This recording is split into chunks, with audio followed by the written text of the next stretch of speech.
dia nyaman, tentu ada kebijakan anggaran yang terkait dengan pasti itu dituntutlah. Kita mau mengadakan buku dah, kalau tidak ada anggaran gimana? Karena semua itu pasti butuh Kita bagaimana memperbaiki, merenovasi. ya, Kan menjadikan perpustakaan ini menjadi nyaman seperti ini, pasti anggaran. Minimal kita harus menyediakan umpamanya pendingin ruangan. pendingin ruang. Oh, kalau tidak ada pendingin ruangan, mungkin saya sudah keluar dari sini. Saya sudah paling tidak lama saya langsung periksa di luar. Nah, kira-kira seperti itu yang. Oke. Jadi yang paling banyak kendalanya itu memang itu, karena kebijakan juga yang anggaran belum sepenuhnya. Anggaran Pak ya, ditekankan pada anggaran. Kadang-kadang anggaran yang belum sepenuhnya mendukung untuk kita mewujudkan perpustakaan berfungsi, berperan sebagaimana mestinya. Itu kira-kira. Oke, tapi Pak kemarin tadi saya coba cari-cari informasi terkait pengembangan perpustakaan yang ada di satu instansi di sekolah ini. Minimal untuk penggunaan anggarannya itu dari dana BOS itu sebanyak 10%. Apakah itu benar? Ya. Ya benar, ada ketentuan di dalam PP 24 tahun 2014 tentang peraturan pelaksanaan Undang-Undang nomor 14 Undang-Undang nomor 43 tahun 2007 tentang perpustakaan. Itu sudah menyebutkan minimal 5% anggaran itu dialokasikan untuk bidang perpustakaan. Itu ketentuan. Oh, dari ketentuan. Ya, ada ketentuannya. Regulasinya itu diatur melalui peraturan pemerintah. Bahkan sudah ada turunannya dari kebijakan tersebut, sudah ada aturan dari peraturan Perpusnas. Kemudian juga sudah ada juga turunannya di peraturan Menteri Pendidikan. Kemudian juga ditindaklanjuti juga dengan peraturan Menteri Desa terkait dengan kebijakan pengelolaan perpustakaan desa. Jadi Menteri Desa itu sebetulnya kebijakan terkait dengan anggaran yang 5% minimal. 5% minimal, Pak. Minimal. Ketentuannya itu mengatur minimal 5%. Artinya kalau minimal 5%, 100% pun belum bisa. Iya kan? Cuma minimal, ketentuan minimal. Cuma yang persoalan kadang-kadang 5% ini tidak terpenuhi. Nah, ketentuan minimal ini. Nah, itu yang saya sampai tadi kan. Ya seperti itu. Oke, terima kasih Pak. Oke, kita coba langsung bilas ke arah manfaat nih Pak. Dengan proses akreditasi yang dilakukan pada hari ini di Perpustakaan Prasetya, apa saja manfaat yang bisa didapatkan dalam ruang lingkup sekolah maupun ke masyarakat pun bisa Pak? Ya. Apa saja itu manfaatnya? Jadi manfaatnya seperti tadi saya sudah sampaikan bahwa dengan akreditasi kita mau melihat apakah pengelolaan perpustakaan ini sudah sesuai dengan standar nasional, maka manfaatnya sudah bisa kita yakin bahwa ketika perpustakaan itu sudah terakreditasi, maka yang pertama adalah suasananya nyaman, Pastinya. sarana prasarananya terpenuhi, sehingga pemustaka datang itu mau umpamanya mencari literatur atau mencari buku-buku yang diharapkan didapatkan itu dengan mudah diperoleh. Ini manfaatnya sebetulnya manfaatnya terasakan kecil, padahal Impactnya besar itu sebenarnya. impactnya besar. Iya benar. Kan kita tidak perlu lagi harus jauh-jauh kemana, tidak perlu harus mengadakan sendiri, membeli buku sendiri, karena sudah ada di perpustakaan, sudah tersedia. Kemudian juga ruangannya yang nyaman, sehingga orang yang datang ke perpustakaan itu merasa nyaman, dan karena sudah merasa nyaman ya pasti ingin kembali lagi ke perpustakaan untuk minimal mau memanfaatkan perpustakaan sesuai dengan peran dari perpustakaan itu sendiri. Jadi itu manfaat-manfaatnya dia ada. Memang sebenarnya juga manfaat-manfaatnya itu tidak hanya lebih dari itu teman-teman, bisa meluas, sangat-sangat luas ya Pak.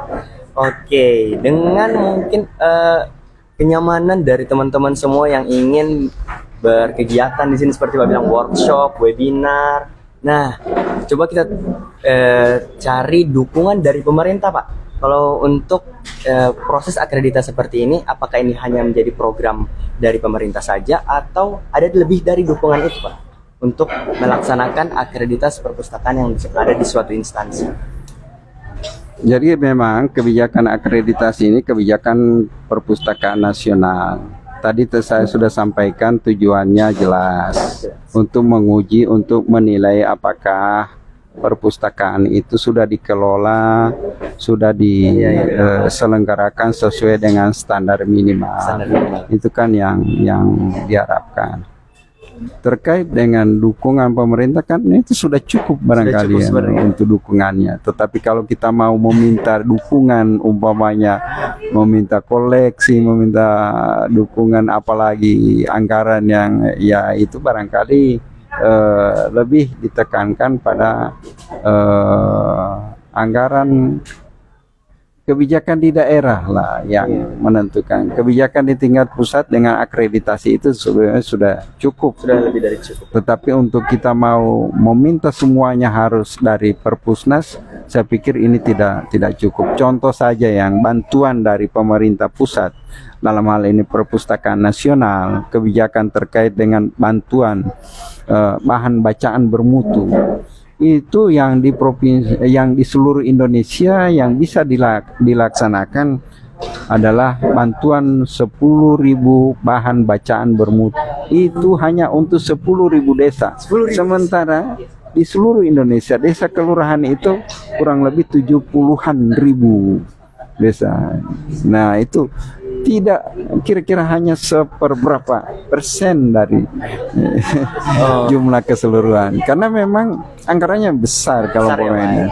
Di sisi lain, kalau kita mau lihat prioritas penganggaran, karena ada anggaran-anggaran juga yang mungkin mendesak sekali, walaupun saya bisa juga mengatakan bahwa anggaran untuk pendidikan, untuk perpustakaan jangan dianggap sepele dan itu prioritasnya belakangan, karena ini terkait dengan kompetensi, kemampuan dari sumber daya manusia, bagaimana kita bisa mencapai Indonesia emas tahun 2045 kalau kita tidak dari sekarang menyiapkan bagaimana peningkatan minat baca masyarakat, minat baca siswa, bagaimana indeks pembangunan literasi masyarakat. Itu ya, Nana. Oke, memang sangat luar biasa dari penjelasan dari Bapak Kadis tadi.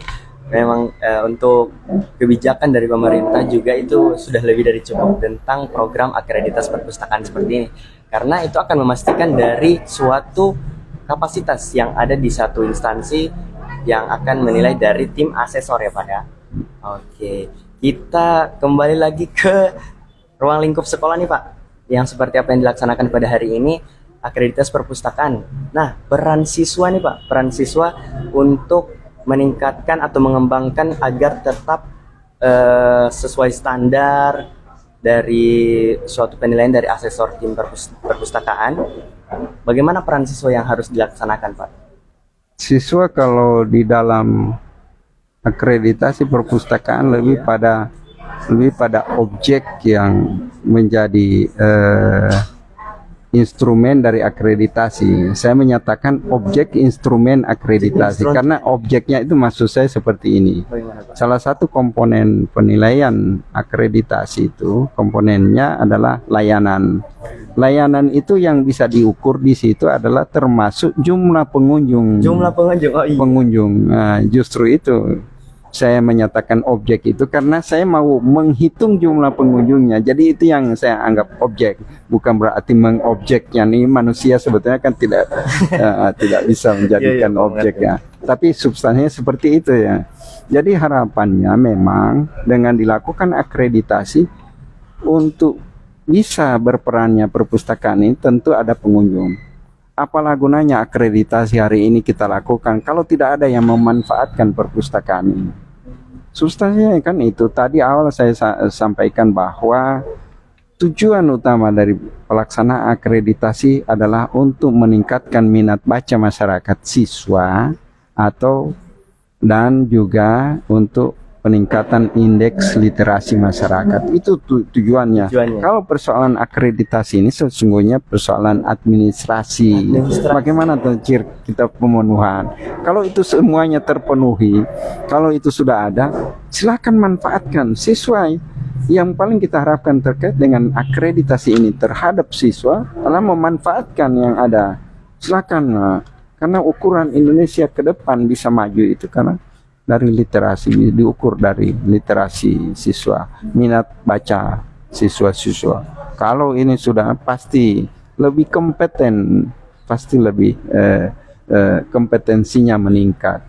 Itu yang kalau siswa. Juga sebenarnya Pak, kalau bisa dibilang kalau untuk akreditasi perpustakaan kan suatu fasilitas yang disediakan oleh sekolah. Nah, akan dinilai oleh dari tim asesor dari perpustakaan daerah. Nah, itu juga menjadi hak dari siswa untuk menggunakan kapasitas ini. Nah, kira-kira untuk motivasi utama dari Provinsi Gorontalo untuk mewujudkan generasi emas 2045 itu apakah lebih dari itu, Pak? Ya, jadi contoh ya. Tadi kita sepakat bahwa satu-satunya metode yang kita bisa tempuh untuk peningkatan kompetensi siswa, untuk peningkatan kemampuan dari masyarakat, kapasitas dari masyarakat, tentu melalui literasi. Nah, bagaimana literasi itu bisa meningkat kalau umpamanya siswa tidak ada keinginan untuk membaca, padahal di sana kan banyak sekali informasi yang bisa menambah, membuka wawasan kita, menjadi kan kita lebih maju. Sekarang kan perannya guru kan berkurang dari dulu yang lebih otoriter, lebih otodidak kepada siswa. Sekarang kadang-kadang bertindak selaku fasilitator. Kan banyak informasi yang kadang-kadang ada siswa yang lebih tahu daripada guru. Betul kan? Benar. Dengan kemajuan ilmu pengetahuan teknologi sekarang, kadang-kadang gurunya belum sempat baca, tapi siswanya sudah baca. Iya kan? Iya benar. Oleh sebab itu, antara siswa dan guru sekarang lagi posisinya sudah berubah, tidak sama lagi seperti dulu. Semuanya ada di guru, semuanya harus bertanya di guru, tidak seperti itu lagi. Oke, terima kasih Bapak atas senior pada hari ini. Memang akan menjawab semua pertanyaan-pertanyaan dari kita semua selaku keluarga besar SMA Negeri 7 Gorontalo. Mengucapkan terima kasih atas kunjungan dan penilaian akreditasi yang dilaksanakan pada hari ini Bapak. Oke, itu saja teman-teman semua. Apa yang akan menjadi harapan kita pada kali ini, semoga kita mendapatkan nilai yang baik dan terakreditasi yang luar biasa.